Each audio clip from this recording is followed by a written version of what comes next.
2025 ഡിസംബറിലെ current affairs ആണ് നമ്മൾ നോക്കുന്നത്. പാർട്ട് 1ഉം 2ഉം ഓൾറെഡി അപ്ലോഡ് ചെയ്തിട്ടുണ്ട്. കാണാത്തവർ അത് കണ്ടതിന് ശേഷം ഇവിടെ വരിക.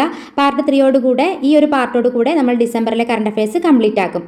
വന്യജീവി രക്ഷാ പുനരധിവാസ കേന്ദ്രമായ വാൻതാര സ്ഥിതി ചെയ്യുന്നത് എവിടെ എന്നാണ് ഒന്നാമത്തെ ക്വസ്റ്റ്യൻ.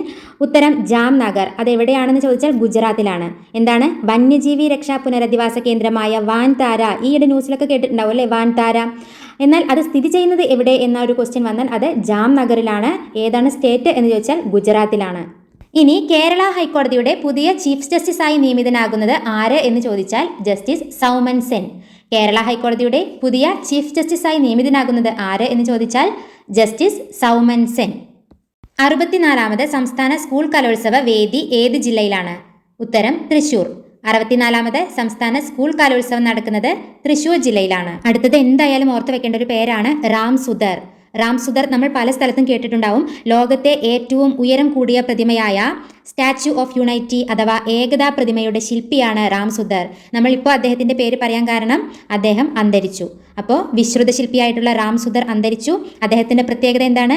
ലോകത്തെ ഏറ്റവും ഉയരം കൂടിയ പ്രതിമയായ ഏകതാ പ്രതിമ അഥവാ സ്റ്റാച്യു ഓഫ് യൂണിറ്റിയുടെ ശില്പിയാണ് റാം സുധർ.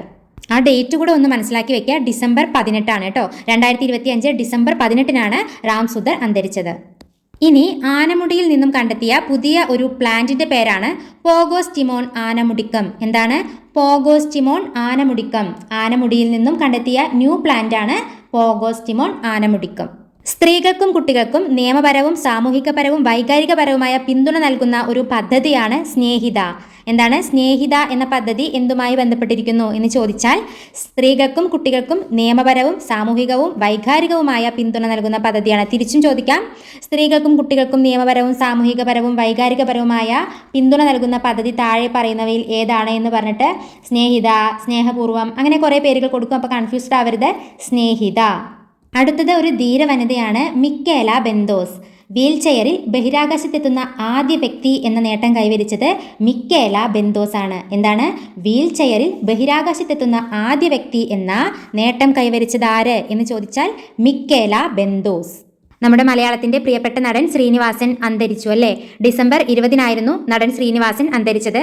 അദ്ദേഹത്തിന്റെ ഒരുപാട് സിനിമകൾ വളരെ ഏറെ പ്രസിദ്ധമായവയാണ്. അതിൽ അദ്ദേഹത്തിന് ദേശീയ അവാർഡ് കിട്ടിയ സിനിമ ഏത് എന്ന് ചോദിച്ചാൽ ചിന്താ ഇഷ്ടയായ ശ്യാമള.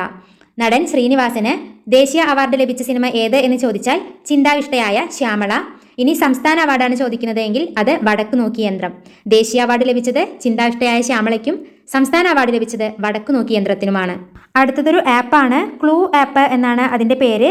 നമ്മൾ കേരളത്തിൽ സഞ്ചരിക്കുമ്പോൾ നമുക്ക് ഏറ്റവും അടുത്തുള്ള ടോയ്ലറ്റ്, അതായത് പൊതു ടോയ്ലറ്റ് കണ്ടെത്താൻ സഹായിക്കുന്ന ഒരു ആപ്പാണ് ക്ലൂ ആപ്പ്. എന്താണ് കേരളത്തിൽ നമ്മൾ സഞ്ചരിക്കുമ്പോൾ നമുക്ക് ഏറ്റവും അടുത്തുള്ള പൊതു ടോയ്ലറ്റ് കണ്ടെത്താൻ സഹായിക്കുന്ന ആപ്പാണ് ക്ലൂ ആപ്പ്. അടുത്തത് IFFK പുരസ്കാരം 2025 പ്രഖ്യാപിച്ചു. സുവർണ ചകോര പുരസ്കാരം ലഭിച്ചത് 2 സീസൺ 2 സ്ട്രേഞ്ചേഴ്സ്. എന്താണ് സുവർണ ചകോര പുരസ്കാരം 2 സീസൺസ് 2 സ്ട്രേഞ്ചേഴ്സ്. അതിലിപ്പോൾ സുവർണ എന്നുള്ളൊരു സാന്നുണ്ട് അല്ലേ. സീസൺസിൽ സാണ്ട്, സ്ട്രേഞ്ചേഴ്സിൽ സാണ്ട്. അപ്പോൾ ഒരു സാമയമാണ്. അങ്ങനെ ഒന്ന് ഓർത്ത് വെച്ചാൽ മതി. സുവർണ ചകോര പുരസ്കാരം 2 സീസൺസ് 2 സ്ട്രേഞ്ചേഴ്സ്. സാ സാ സാ അങ്ങനെ കണക്ട് ചെയ്യാം കേട്ടോ. ഇനി പ്രേക്ഷക പുരസ്കാരം ലഭിച്ചത് തന്തപ്പേര് എന്ന സിനിമയ്ക്കാണ്. അതിൻ്റെ ഡയറക്ടർ ഉണ്ണികൃഷ്ണൻ ആവളയാണ്. പ്രേക്ഷക പുരസ്കാരം തന്തപ്പേര്. ഓക്കെ, അപ്പോൾ നിങ്ങൾ എങ്ങനെയും നിങ്ങളുടേതായ രീതിയിലൊക്കെ ഒന്ന് കണക്ട് ചെയ്യാം കേട്ടോ. പിന്നെ രജത ചകോര പുരസ്കാരം ബിഫോർ ദി ബോഡി. രജത ചകോര പുരസ്കാരം before the body. Okay, IFFK പുരസ്കാരം 2025. സുവർണ ചകോര പുരസ്കാരം 2 സീസൺസ് 2 സ്ട്രേഞ്ചേഴ്സ്. പ്രേക്ഷക പുരസ്കാരം തന്തപ്പേര് ഉണ്ണികൃഷ്ണൻ ആവള.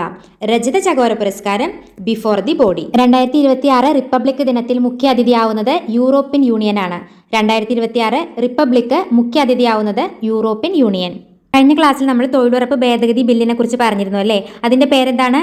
VBG റാംജി ബിൽ അല്ലേ. VBG Ramji bill. ഈ VBG റാംജി ബില്ലിൻ്റെ ഫുൾ ഫോം എന്താണെന്നും കഴിഞ്ഞ ക്ലാസ്സിൽ പറഞ്ഞു അല്ലേ. അപ്പോൾ ഓർമ്മയുള്ളവർ കമൻറ്റ് സെക്ഷനിലൊന്ന് കമൻറ്റ് ചെയ്യുക കേട്ടോ. അല്ലാത്തവർ അതൊന്ന് സെർച്ച് ചെയ്തിട്ട് കണ്ടുപിടിക്കാം. ഓക്കെ, അപ്പോൾ ഈ VBG റാംജി ബില്ല് തൊഴിലുറപ്പ് ഭേദഗതി ബില്ലാണ്. അത് ലോക്സഭ പാസ്സാക്കിയത് 16-ാം തീയതിയാണ് കേട്ടോ. 16 ഡിസംബർ 25. ഡിസംബർ 16 ലോക്സഭ പാസ്സാക്കിയത്. രാജ്യസഭ പാസ്സാക്കിയത് വീണ്ടും 3 ദിവസം കഴിഞ്ഞിട്ടാണ്. ഡിസംബർ 19. രാഷ്ട്രപതി വീണ്ടും 2 ദിവസം കഴിഞ്ഞാണ് പാസ്സാക്കുന്നത്. December 21. Okay, VBG Ramji bill തൊഴിലുറപ്പ് ഭേദഗതി ബില്ലാണ്. അത് ലോക്സഭ പാസാക്കിയത് ഡിസംബർ 16, രാജ്യസഭ പാസാക്കിയത് ഡിസംബർ 19, രാഷ്ട്രപതി പാസാക്കിയത് ഡിസംബർ 21. ഡേറ്റ് ഒന്ന് ഓർത്ത് വെക്കാം കേട്ടോ. ഓക്കെ. പ്രഥമ അന്താരാഷ്ട്ര സ്പൈസസ് റൂട്ട് സമ്മേളനം നടക്കുന്നത് എവിടെ വെച്ച് എന്ന് ചോദിച്ചാൽ കൊച്ചിയിൽ വെച്ചിട്ടാണ് കേട്ടോ. കൊച്ചിയിൽ ബോൾഗാട്ടി പാലസിൽ വെച്ചിട്ടാണ്. എന്താണ്? പ്രഥമ അന്താരാഷ്ട്ര സ്പൈസസ് റൂട്ട് സമ്മേളനം നടക്കുന്നത് എവിടെ വെച്ച് എന്ന് ചോദിച്ചാൽ കൊച്ചിയിലാണ്.